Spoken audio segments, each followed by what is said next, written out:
Hey everybody, welcome back. I'm continuing my quest to string 300 rackets at home in 2025 with rackets numbers 133, 134, a pair of Dunlop SX 300 Tours.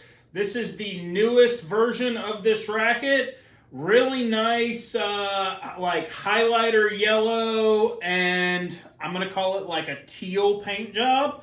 Really good looking paint, really interesting, something you don't see from a lot of the other companies on the market with blending this particular color scheme, and an interesting deviation from the full yellow that this racket line was for Dunlop before. This first one will be strung with a full bed of Pro X 17. Second one will be strung with a full bed of Pro X 16 light. Client's trying to figure out which he likes best. He has previously played Diadem rackets, but he started having some, I believe it was shoulder pain is what he told me, and decided to go away from those rackets and ended up play testing some different things and ended up with these Dunlops and says he really enjoys them. And when I hit with him a few weeks ago, he was hitting with these, and if I can find that clip, if I still have it on my phone, because it was a bad day for me after not hitting for 10 months or so. I couldn't make more than like 3 balls in a row, so I couldn't even like really at the time generate a good clip of me hitting that was usable. So I may have already deleted the video off my phone, but if not, it'll be inserted right here. Alright, so I was able to find the video, and it is still as bad as I remember. Couldn't really string more than 3 balls together for the most part. Sorry for the funky camera angle. I planned to use it as a short, but that didn't come to fruition because I was so disappointed with my level of hitting, even though the guy I was hitting with, he's a 3.5. I'm rated as a 4.0. Didn't think it was terrible. I guess because I generate so much pace as a generality. But here you can see me half swinging at some backhands and kind of bunting the ball back because for whatever reason I ran out of gas to clear my feet and give myself room to actually swing at the ball.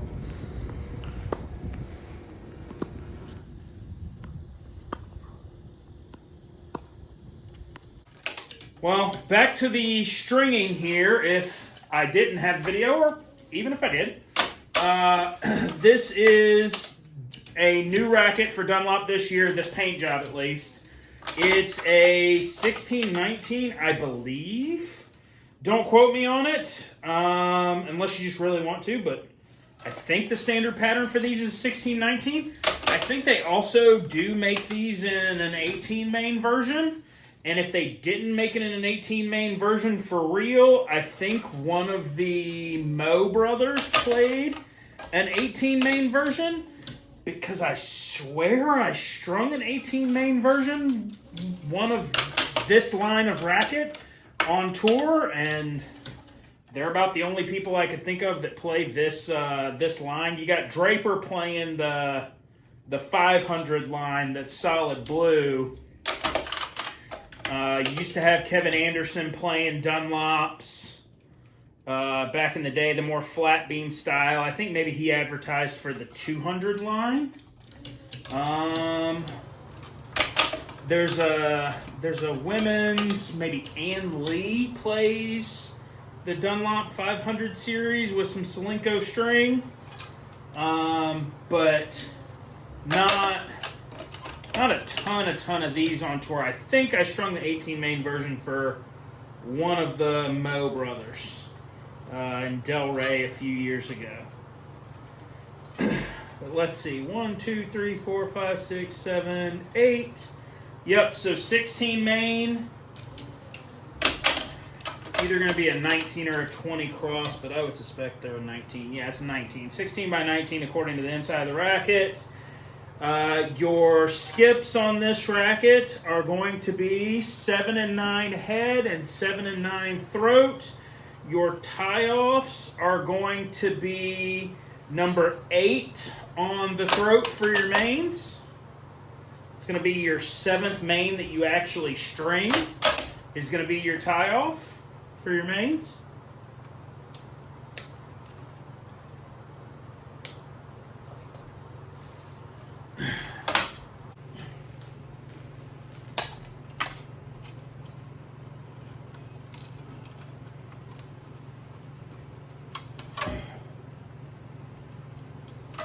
It's a really easy string, especially in this 17 gauge. Pro X seems to have some sort of like coating on it that makes it slide pretty easily. And it does have some shape to it. I believe it's square shaped, like Torbite, Hyper G, Technofiber Black Code 4S. I think it has that same square profile, but this seems to have some sort of additional coating on it to make it slide a little better. Very easy to string, easy to work with. Nice blue color that complements most of the Diadem rackets.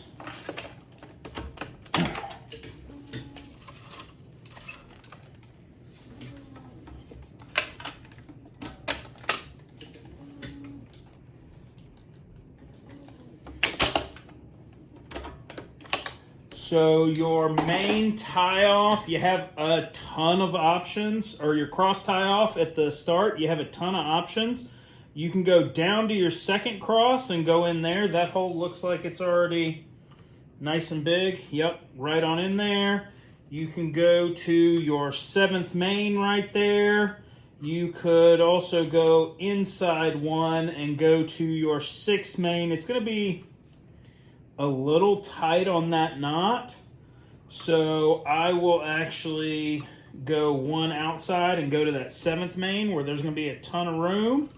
If this was a hybrid with where you wanted to tie gut on gut, poly on poly, or even like match your colors, like let's say that this client had chosen to hybrid the 17 gauge and the 16 light and I wanted to keep the colors on the colors, I would have gone down to the second cross to tie off my crosses rather than just going to that main right there.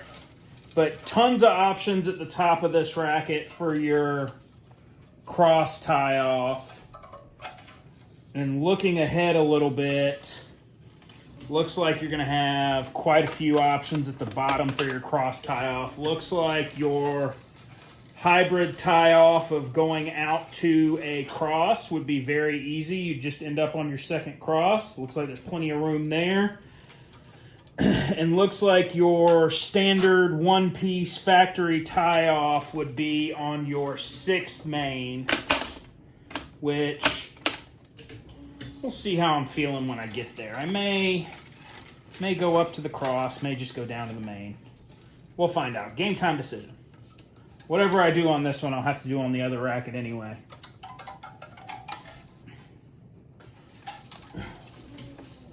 I don't know exactly what it is about the Dunlop frames, but I find they come out reasonably straight, kind of all on their own, where some other brands don't. Some other brands end up kind of all over the place or with a little smiley face that has to be straightened out, whatever it is. For whatever reason, the Dunlops seem to do all right.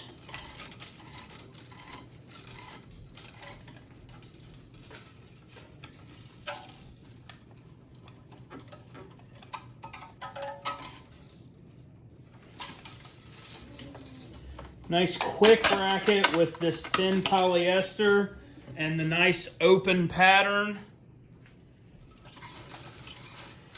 Certainly going to be spin friendly in my opinion, just looking at the pattern. And really I think that's kind of their intent with this line. Similar to what I've talked about in some of my other videos, talking about the E-Zone 98s and the Pure Drives and that sort of thing. Dunlop's another one of the companies that their lines are kind of color-coded, similar to other companies. So like your yellow line with Babolat is your arrow line, and that's your spin rackets. That's what we generally consider your spin rackets. Your blue line is your Pure Drives. That's what we generally consider your power rackets.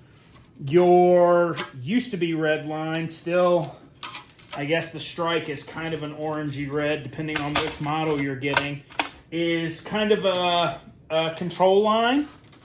Dunlop does the same thing. Head reasonably does the same thing. Wilson doesn't follow the color coding to a T because they don't have a yellow line, but their blue line with the Ultra 100s is kind of their power line. Their control line would be the blades. Head, your blue line is going to be your Instinct, which is going to be their power racket. They used to argue that it was also a spin racket, but I never felt like I personally got as much spin out of an Instinct as I did an Extreme, so I kind of categorize their Extreme line, their greenish yellow, as their yellow-green line that's built for spin, but it's also a good power racket. And then you got Dunlop that does the same thing. This SX 300 line is supposed to be their spin line. That's how you end up with the, call it a V-Energy shaft that's got like this dimple in it, this like arrow dimple.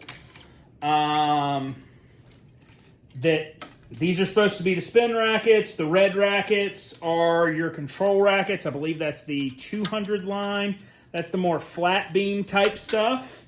And then your 500 line is your blue line, which is your Draper line and your power line.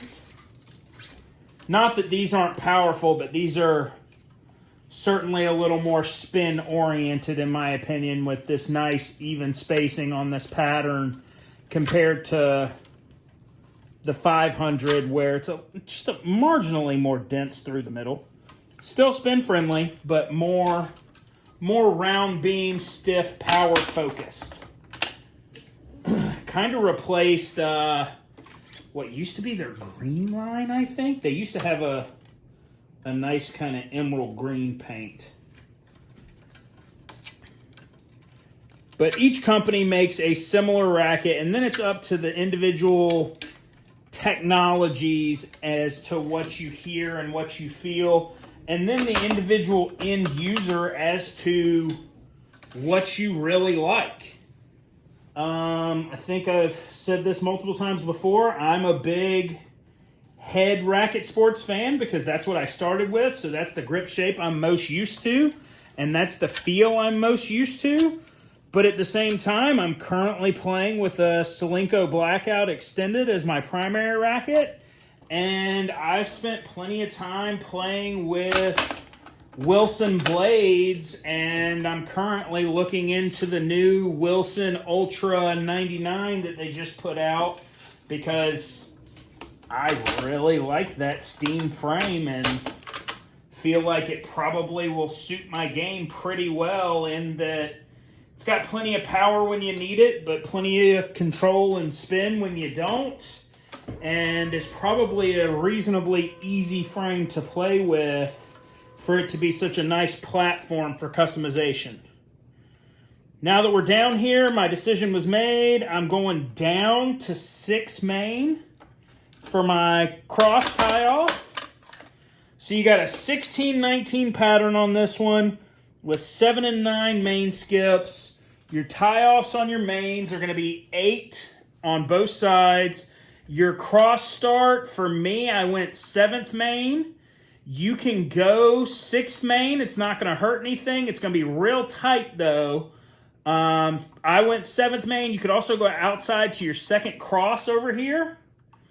And then for the bottom cross, I went right on down from this last cross down to this 6th main here, but you could also go out to the second cross over here, no problem. You got plenty of room for all of that on this racket. Really well designed by the engineers for ease of stringability and lots of kind of multiple choice, pick your own adventure options for getting the racket completed and making sure you have availability to tie gut on gut, poly on poly, or match your hybrid of colors or whatever it is that you're doing.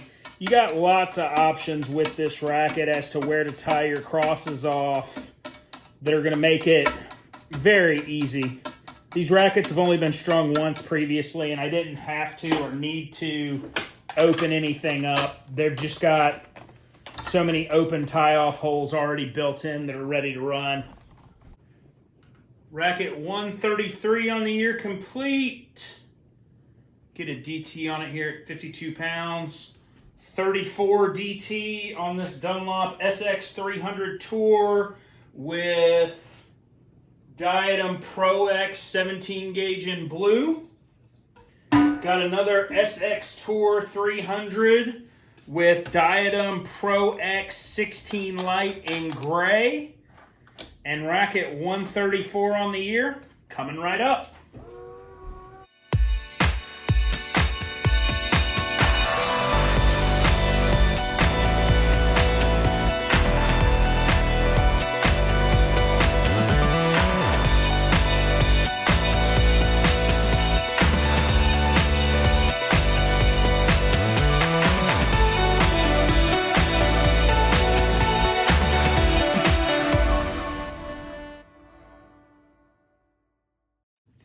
Racket 134 on the year complete.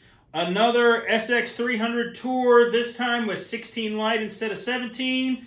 And a marginally stiffer at 35 DT, which you would expect from changing gauges of string. And I have seen in my DT experiment I did where I strung 7 different gauges of string from 15 light all the way to 20 gauge. To see how it changed the dynamic tensions as well as the swing weights and weights of the rackets. And I'll link both of those videos down below. But Rackets 133, 134 on the year complete. I'll shoot a message to this guy, let him know they're done. If he wants to brave this summer storm we're having to get them back, he can grab them back tonight.